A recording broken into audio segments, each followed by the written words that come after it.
Getting our run in. All right. How them feet feeling? How are them feet feeling? They're feeling fleet. Fleet. My feet do feel fleet once I get a new pair of shoes. Thank you so much for allowing us to come by earlier this week on Tuesday. Yep. We wanted to recap some of the stuff that we did on that day. It was a beautiful day. It was a pleasure. Very nice. Pleasure meeting all of you. I'm glad I got to come. Obviously, Jake's been there a couple times now. Yep. We're going to continue to show up and provide value for you guys and give you as much info as possible. But let's go over some of the stuff we talked about with the most common, lower leg injuries with running. So we had the plantar fasciitis. Yep. We had some different things in the ankle mobility, Calf strains, heel or like heel cord, or heel pain in the back right there. So like I said, typically we knew when we asked the question that there would be, some hands that went up. Yep. And most people had the very classic, bottom of the foot, plantar fascia pain on that tubercle on the calcaneus. That's the heel bone. And so we wanted to go through those stretches here real quick. Yeah. And let's go through the ankle mobility one for the dorsiflexion, so we get that correct heel strike, midfoot stance, and then toe off through the big toe. Yeah. Let's do the. Which is the one we did first, the little ankle mobilization. Yeah. Okay. I think we're probably enough here. I'll angle it back just a little bit. I'm going to come down to the ground here. And then we get a better angle at that. Okay. There we go. All right, so what we were doing was I was applying a slight pressure kind of to the tongue of the shoe. Remember we talked about that there's the bone here on the ankle, and there's an inside ankle bone, and then right in there is a bone called the talus, and that's what has to move and flex when you move your ankle. So I'm going to apply a little bit of pressure kind of down and back this way, and then Jake's going to, he's going to move into me, and then change the angle, maybe more to the inside, and then maybe knee out more to the outside. There we go.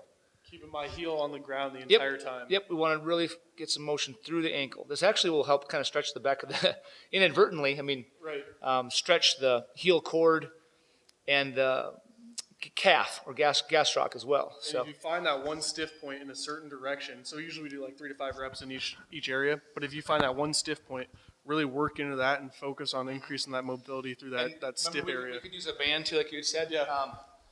There's a green one right up top there. I'll hold it from behind you. No, the other one that's hanging on right there. Yep. So I'll hold that band behind you.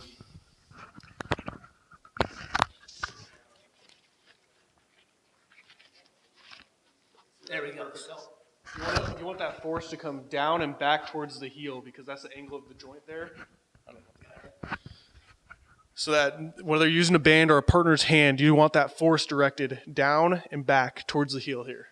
And again, you can just lean over that, go in the different directions, hold for a second, and then come off of it. Okay. Very good. Perfect. Let's go the one that I want to just hop into the one that we missed on the box real quick. Yeah. And then we'll show the one against the wall. This will probably be okay just to prop that right there. There we go.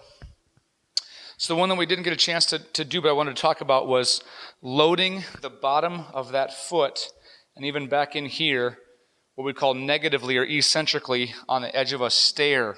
So if it's my right foot, I'm gonna come up with 2, evenly distributing my weight, but then I'm gonna transfer the weight to my right foot, and I'm gonna slowly let that heel drop down below parallel, way far down, and I get that sense of tension, and when it's hurting, it's almost going to feel like a tearing sensation at the bottom of the foot and or heel. And so I'm going to go up with 2, and then negatively, or we use a word called eccentrically, to load that thing down. That'll help remodel that tissue, and it's going to hurt while you do it.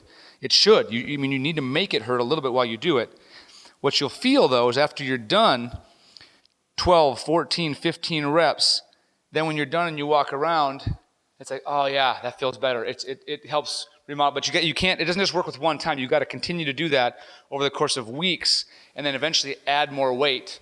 So a backpack with weight or dumbbells, and you really got to get down on that thing. Or you can put pressure right on the edge of that with the edge of your, the edge of the box or the edge of the stair into the sore spot.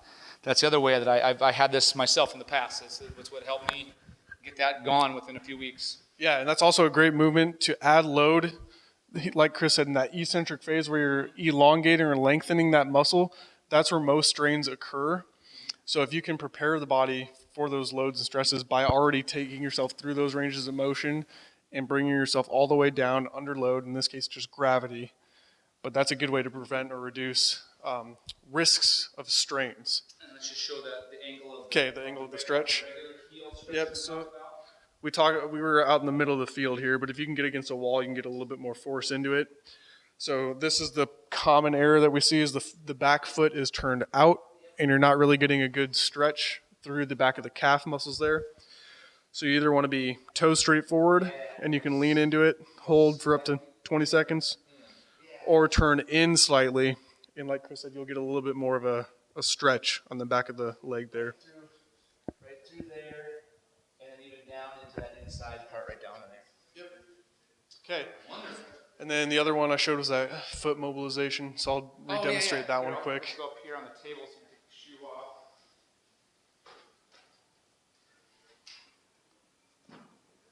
Up there. Okay. I'm just gonna hold here. I'll just hold here like this. Yep. So all you're going to do here is you're going to cup the toes with one hand, grab the heel with the other, and just like you're wringing out a wet towel, you're just going to move those joints back and forth. You should really be able to feel the heel movement, but you're trying to work through the midfoot and the forefoot as well. Yep. And then after you repeat a couple of times in this direction, just switch your hands so you can get some different forces on it.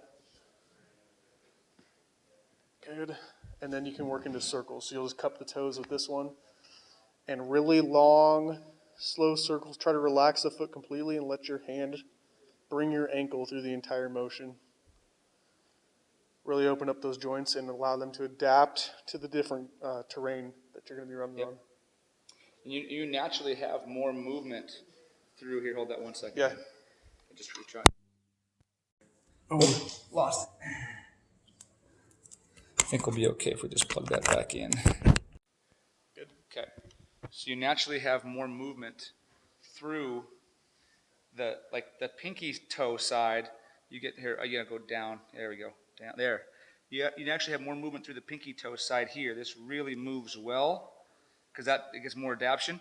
There's less movement through the big toe one here, but you can kind of move even those mid-foot bones and you get a lot of movement out here on that guy. That's what it's supposed to have because that's the one that's going to adapt to different terrain when you run on different terrain. So there we go. Perfect. I got that. Yep. We'll set that back up here. So that's what we had for you guys. That's a good little recap. And I think next Tuesday we're doing knee and hip. Mm-hmm. So if you have any knee and hip questions or even ankle questions, comment below, shoot us a message, whatever. Yeah. And I mean, this is definitely, we know, the most common one. I mean, we're trying to obviously give you some tips, some tricks, some ideas, knowledge that you can use now, ahead of time to reduce the chance of this happening. Now, if you're currently in the throes of having that pain or it's coming on, it also can do those. But we should use these movements and stretches in conjunction with the dynamic warm-up that we already worked on. So we're kind of just building, one thing at a time. Because a lot of us, and myself included, I mean, I not, a lot of long distance running, but as I start to do more and more, my body has to adapt to those new stresses and loads. And so if it doesn't adapt appropriately, that's when the injury will occur. Yep. So as some of you may be newer to running, it's going to take a little bit of time of you doing that and doing it appropriately and little levels at a time so we don't overuse the body and create a hot spot or something happening with those tissues. Yep. Perfect. Okay. All right. Catch you next time.